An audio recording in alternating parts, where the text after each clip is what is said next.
Hello people! Welcome back to my channel. Andito naman ako para magbigay sa inyo ng idea on how to download a sound effect from YouTube to our audio gallery.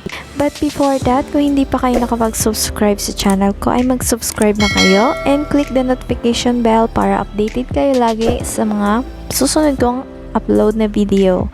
So, ito na nga guys, napakasimple ng ating gagawin. Pupunta lang tayo sa ating YouTube channel and then open natin and hanapin natin yung sound effect na gusto nating i-download sa ating mga cellphone.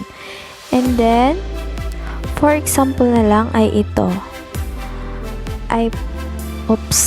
Papalitan natin yan kasi hindi siya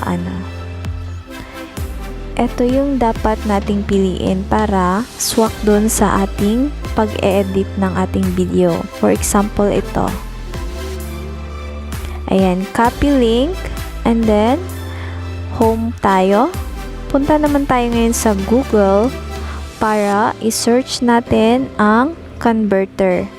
Itong converter ay siya yung magka-convert from video to MP3. So, ayan. Yan yung i-click natin.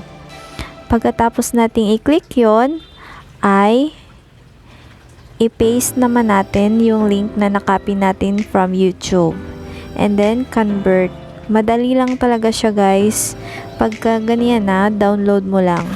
And then, lalabas yan dyan. Ikaw na bahala kung sa SD card or sa phone na storage. Ayan.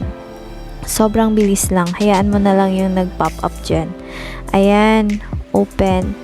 Punta naman tayo ngayon guys sa file manager para i-check natin kung nasa audio ba yung dinownload nating sound effect from YouTube. So, ayan guys. Ayan, nag-download nga siya.